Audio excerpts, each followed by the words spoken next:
Saya tidak akan berpanjang lebar. Karena kalau saya panjang lebar, orang udah pada bosen. Ya, saya ngajar di sini juga, acara saya juga yang ceramah, bosen. Ya, tadi doa, saya juga yang doa, panitianya paling-paling dah nih emang nih. Ya. Nah, saya hanya menambahkan sedikit atau mengatakan sedikit. Pada malam hari ini Allah telah mengumpulkan kita di dalam suatu kemuliaan yang begitu agung, yaitu memperingati Isra dan Mi'raj, dan juga bersyukur kepada Allah dari majlis tajur Rasulullah ya, yang milad, yang dengan niatan insya Allah dengan acara malam hari ini Allah berikan keberkahan untuk kita semuanya dan keberkahan untuk majlis tajur Rasulullah juga, agar bisa terus mengemban amanat dakwahnya baginda Nabi besar Muhammad sallallahu alaihi wasallam.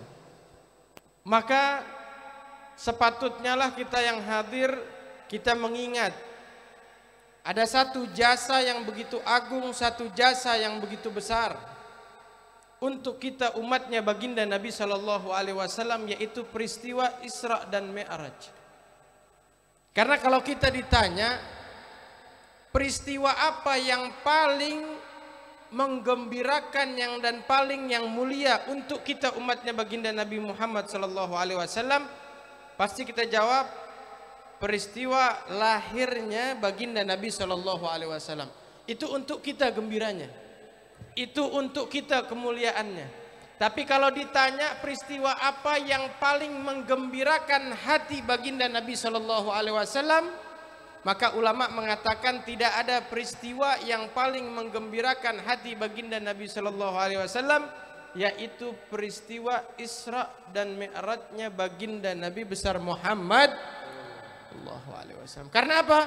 Ini suatu penghargaan yang mulia dari Allah yang diberikan khusus kepada baginda Nabi sallallahu alaihi wasallam, dan ketika itu atau di tahun itu menjadi tahun kesedihan yang dimana Nabi ditinggalkan oleh orang-orang yang dicintai oleh Nabi, maka Allah mengundang Nabi sallallahu alaihi wasallam bertemu, bertatap dengan Allah Subhanahu wa taala melalui peristiwa Isra dan Mi'rajnya baginda Nabi besar Muhammad sallallahu alaihi wasallam. Hadirin yang dimuliakan oleh Allah, kita tidak usah berpanjang lebar karena masih banyak penceramah. Ada Habib Syafiq, ada Ustadz Dainuri nanti.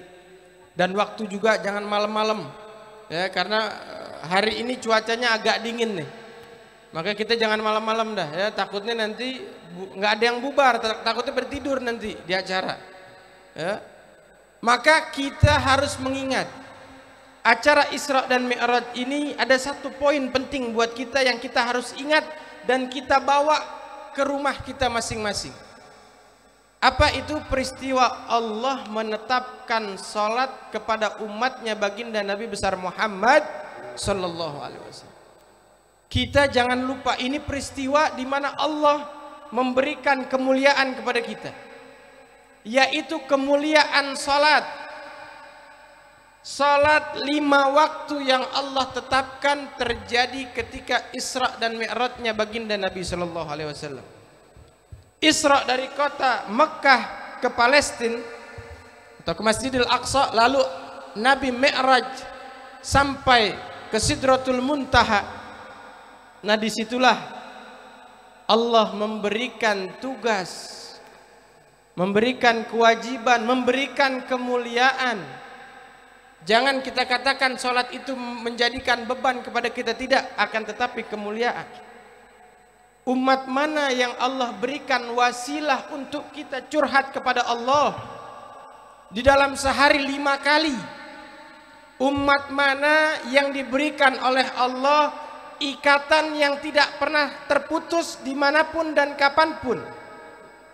Umat mana selain umat baginda Nabi sallallahu alaihi wasallam yang dimuliakan oleh Allah ketika dia sujud didengar apa yang diinginkan hambanya oleh Allah Subhanahu wa taala? Maka ini suatu kemuliaan bagi kita semuanya. peristiwa Isra dan Mi'raj kita perlu ingat baik-baik. Walaupun di dalamnya banyak cerita-cerita yang diceritakan, akan tetapi satu poin yang perlu kita ingat, bahwa inilah kemuliaan Allah yang Allah inginkan untuk kita, agar kita mempunyai ikatan kepada Allah Subhanahu wa taala. Allah telah tetapkan salat kepada kita. Allah telah mewajibkan kepada kita salat, bukan sekedar salat yang begitu saja para hadirin. Jika seorang muslim mukmin salat, dia akan terhindar dari sesuatu yang buruk, bahkan dari perbuatan yang keji. Itu janji Allah Subhanahu wa taala. Maka ini merupakan kemuliaan dari Allah untuk kita. Kita nggak minta ini salat. Akan tetapi Allah inginkan kita punya ikatan kepada Allah di setiap harinya. Kita sujud, kita jadikan kening kita di bawah. Dengan simbol tersebut, yaitu apa? Kita berserah diri kepada Allah Subhanahu wa taala. Ini semuanya Allah inginkan untuk kita semuanya, maka kita bersyukur.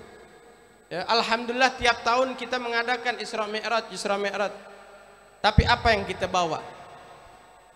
Apakah solat kita makin baik atau sebaliknya, wa iyadzubillah min dzalik? Berhasil tidak berhasilnya acara Isra Mi'raj dilihat setelah acara. Apakah Masjid Garu Jami ini akan ramai ketika 5 waktunya? Apakah 5 waktunya akan terjaga dimanapun dan kapanpun dia berada? Dan perlu ketahui, jika ada seorang hamba yang meremehkan salatnya, maka dia telah meremehkan pengorbanan baginda Nabi besar Muhammad sallallahu alaihi wasallam. Maka hati-hati. Ayo sama-sama peristiwa Isra Mi'raj ini kita jadikan peristiwa kita untuk menguatkan ikatan kita kepada Allah, sebagaimana Nabi sallallahu alaihi wasallam diberikan petuah oleh Allah untuk melaksanakan kewajiban dalam sehari yang awalnya 50 sampai Allah turunkan sampai 5 waktu dalam sehari. Dan di situ dikatakan al-khamsatu kal khamsin, 5 tersebut wahai Muhammad seperti 50 awal yang ditetapkan oleh Allah Subhanahu wa taala. Maka yuk sama-sama kita perbaharui lagi salat kita kepada Allah. As-salah adalah as-silah. Salat adalah hubungan kita kepada Allah. Makin baik hubungannya, makin baik juga dunia dan akhirat kita. Makin baik hubungannya, makin baik juga kehidupan kita. Makin baik juga rezeki kita. Makin baik juga keadaan kita. Makin baik juga hati kita, sehingga kita menghadap kepada Allah nanti dalam keadaan diridhai oleh Allah. Amin amin ya rabbal alamin. Mungkin cukup sekian. Sekali lagi saya minta maaf, nggak bisa panjang lebar karena sudah ada para penceramah yang ditunggu-tunggu oleh kita semuanya. Semoga majelis Tahajud Rasulullah sallallahu alaihi wasallam semakin berkah dan semakin diridhai oleh Allah Subhanahu wa taala, dan di setiap perjuangan dakwahnya diridhai Rasulullah sallallahu alaihi wasallam, semakin lama semakin berkembang, semakin memberikan manfaat dan semakin dijauhkan dari segala keburukan. Amin amin ya rabbal alamin. Sekian dari saya, wabillahi taufiq wal hidayah. Wassalamualaikum warahmatullahi wabarakatuh.